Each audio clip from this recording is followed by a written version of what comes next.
Hello everyone, and welcome to my channel, Homeschool Peace. I'm Cassandra, and today I'm going to be sharing with you the language arts curriculum, the logic of English.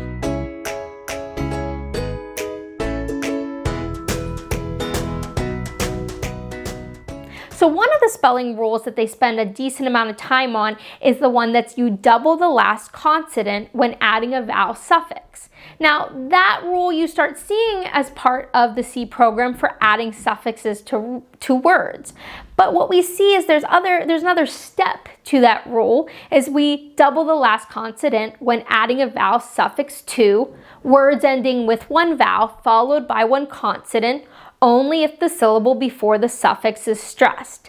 Now, I wanted to spend a few minutes talking about that rule because it actually was a little challenging indeed teaching that to my child. You spend a decent amount of time on this rule. So I wanted to give an example of how we were able to go through it. So if in the beginning you have an easy word like the word popping, you want to spell popping. Well, you would have your child hum how many syllables in the word pop. So you know, okay, there's one syllable in this word. And then they would look at the P-O-P and they'd say, okay, it's ending with one vowel followed by one consonant.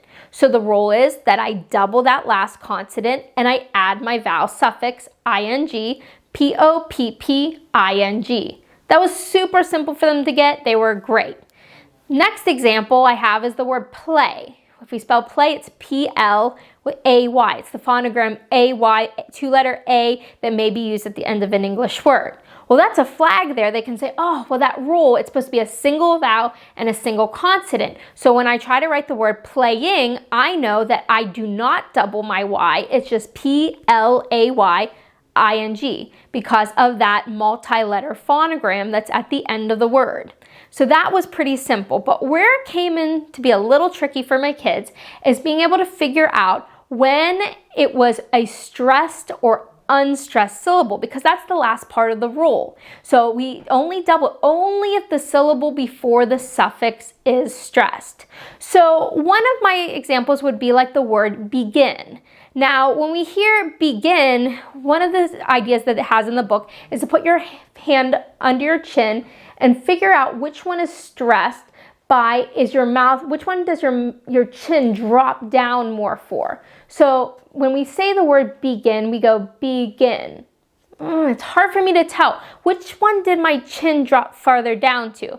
The little tip that I have here is to shout the word. So we would, during our lessons, actually scream the words. It was very noisy, but we would put our hands on our chin and we would go, begin.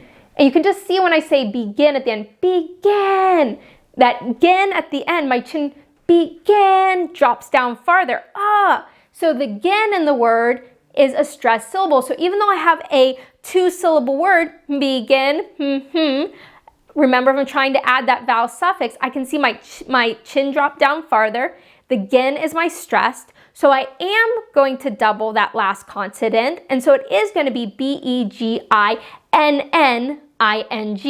beginning. So my kid's able to figure out based on, is my chin dropping down. Another way we did is we used mirrors and we would look at ourselves in the mirror and we would shout it in the mirror as loud as we could. And you can actually just see which one does your chin drop down farther. That's the stressed syllable. Okay, so then this is the example of a two-syllable word that it's the other way. So this is the word open. Okay, let's say open. So either I can look in the mirror, I use my hand, and I can go open. You can sort of, so let's shout the word. So we would shout the word, open, open, open. So the O is actually my stressed syllable, not the pen. So when we see that, we can say, great. So I know that my O is the stressed and my pen is not. So in this example, if I'm trying to say opening, though I have a single vowel and a single consonant that ends the word, my open, being the stressed syllable, is the first syllable, not the last syllable. I don't double my last consonant, and it's just O-P-E-N-I-N-G. So I know that was a lot of detail, but I have seen other moms who've done Foundation Z struggle with stressed and unstressed syllables. It is something that's really important when you're going through the spelling rules, so hopefully that can help you. Just to remember, use some mirrors, use your hands and try to scream the words. And if you liked this video, just go ahead and click that like button and go ahead and click subscribe to my channel. And if you have any questions about the Logic of English program, please go ahead and post your comments below. I'd love to be able to show you more or be able to answer any of your questions that you have. So I hope to talk to you soon. Goodbye.